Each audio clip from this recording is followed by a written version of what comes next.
Godzilla in hell, issue number 2। अब तक issue number 1 में आपने देखा कि किस तरह गॉडजिला ने रूप बदलने वाले गॉडजिला को मारकर हेल के एक नए लेयर में जा गिरता है और वो हेल के एक नए लेयर में पहुंच चुका है, जहां जाते ही इसे चारों तरफ आग ही आग दिखता है। साथ ही उस नर्क में भी पुराने खंडहर है। तभी गॉडजिला की नजर एक फायर जायंट की तरफ पड़ती है, जो कोई और नहीं बल्कि शक्तिशाली रोडेन है, और इसे देखकर समझा जा सकता है कि चारों तरफ आग क्यों लगी है। रोडेन जब गॉडजिला को देखता है तब उसकी तरफ वो हमला करने के लिए भागने लगता है, जिस वजह से गॉडजिला भी अलर्ट हो जाता है और उस पर अपनी एटॉमिक ब्रीथ शूट कर देता है, लेकिन अपनी फुर्ती की वजह से रोडेन उसे डोज कर देता है।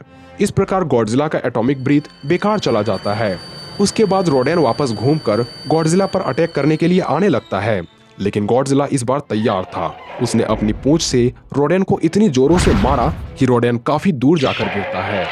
खंडहरों से टकराने की वजह से रोडेन वहां से नहीं उठ पाता।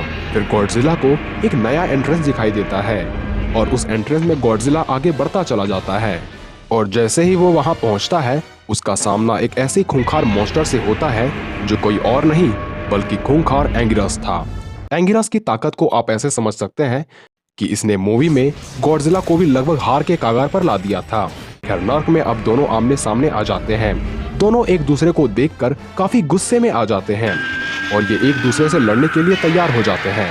पहले एंगिरस गॉडजिला के हाथों पर काटकर पहला हमला करता है, जिसके जवाब में गॉडजिला एंगिरस को उठाकर काफी दूर फेंक देता है।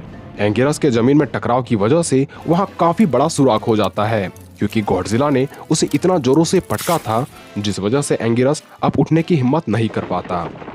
फिर गॉडजिला आगे बढ़ता चला जाता है और गॉडजिला जिस सुराख से होकर गुजरता है वह उसे एक ऐसे महासागर की ओर ले जाती है जिसे हम एटर्नल ओशियन कहते हैं। एटर्नल ओशियन उसे इसलिए कहा जाता है क्योंकि यह पानी कभी भी नहीं सूखता।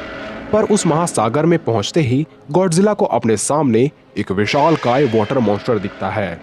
अब दोनों आमने सामने आ जाते हैं। फिर कुछ ही देर में दोनों की लड़ाई शुरू हो जाती है, जिसमें गॉडजिला उस पर अपनी एटॉमिक ब्रीथ से शूट करता है, जिस वजह से वाटर मॉन्स्टर वहीं मारा जाता है। लेकिन तभी अचानक गॉडजिला के सामने एक तेज लाइट चमकती है, जिसे गॉडजिला ने आज से पहले कभी नहीं देखी थी। इसे भी पता न था कि आखिर ये क्या या कौन सी चीज है जो इतनी लाइट उत्पन्न कर रही है। और तभी लाइट में से अचानक गॉडजिला को दिखता है कि इसके सामने कोई और नहीं बल्कि किंग गिदोरा है।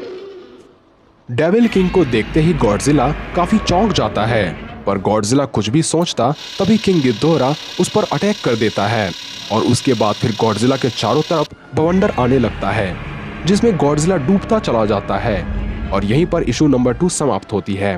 तो उम्मीद है ये वीडियो आपको पसंद आई होगी।